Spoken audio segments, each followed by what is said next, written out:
But like a lot of sports fans, my favorite event of the year every single year is March Madness. And as we all know, we didn't have the NCAA basketball tournament this year due to COVID. So this was the first tournament style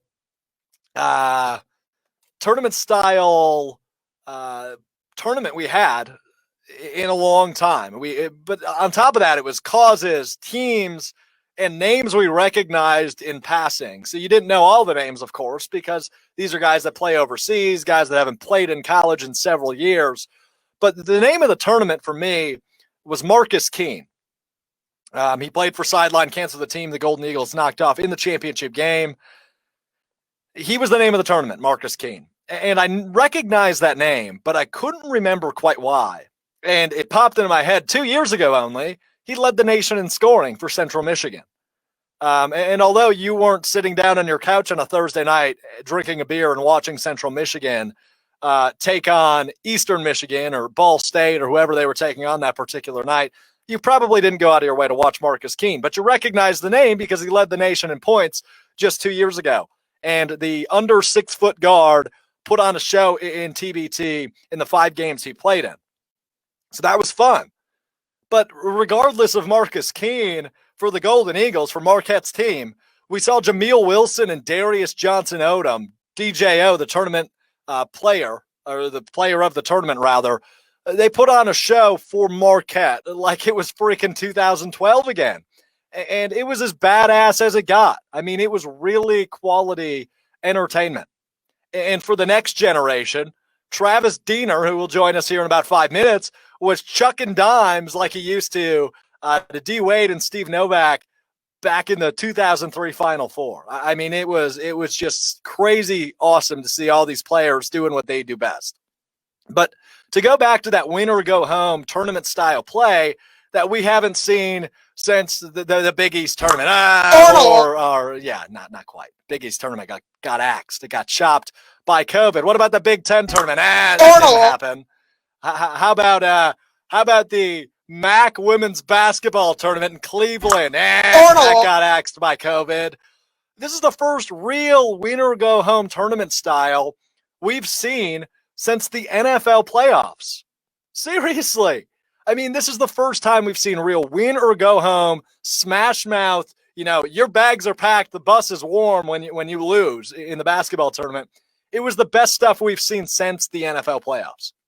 That's 5 months, by the way. 6 months, in fact. 6 months since the NFL playoffs already. The Super Bowl, obviously, early February, but real playoffs mid-January. So it's been almost 6 months since we've seen real win-or-go-home style. I mean, this was competitive basketball, fast-paced. I mean, it was awesome. It was damn enjoyable. I mean, we had Ethan Happ and Diamond Stone going toe-to-toe just 2 weeks ago. And these are two Wisconsin legends. You have Ethan Happ, who obviously at the college level played for Wisconsin, played for the Badgers, was a stud. And Diamond Stone at the high school level, like Cuba City, obviously went to Maryland for a year, then the league. But these are two Wisconsin basketball legends going toe-to-toe in this tournament. It's awesome, especially from the Wisconsin scope that I view it with. Then we got crazy upsets, right? I remind you, the team that the Golden Eagles took on in the basketball tournament championship was a 22 seed in a 24 seeded tournament. They were the third lowest seed and they made the championship game.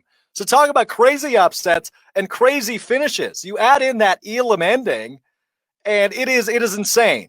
So for those of you not familiar with the Elam ending, it sets a target score. So rather than playing the final 4 minutes of the fourth quarter, there's some math that goes into it and you get a target score. So the first team to hit that score, like you're playing 21 in the driveway with your brothers, is implemented into this $1 million winner-take-all tournament. Now, Travis Diener, a past guest on this show, had the duty of hitting that Elam ending shot. The shot heard around the world for $1 million. Here's Dan Rathbun with the call for ESPN. They go inside and out. Bikes feeds it in. Diener to win it. Got Travis Diener sinking it from the corner. We've all seen that graphic go around Facebook groups and Twitter, right? $50,000 for a layup, $100,000 if you make a free throw, a corner three worth $1 million. Travis Diener did just that. And his dad's reaction to it was the best part. His dad, who we talked about with him on June 2nd when Travis joined us last month, we talked about his dad's intensity. And this is Travis Diener's dad watching his son hit the shot heard around the world for $1 million.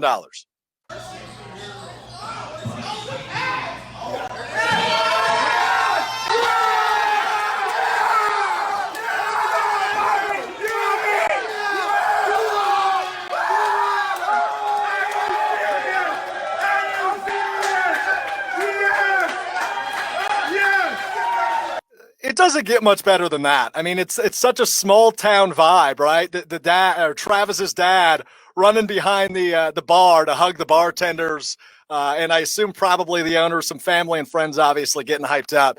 But we go to the phone lines now, where that man in particular, the guy who hit the $1 million shot, heard around the world, Miller Lite even heard him in Milwaukee. It's friend of the show, Travis Diener. Travis, man, it's been a heck of a 48 hours. How are you? I'm doing well. Things are definitely they've been a little wild the last day and a half. How hungover are you? Well, I'm currently drinking, so not too bad.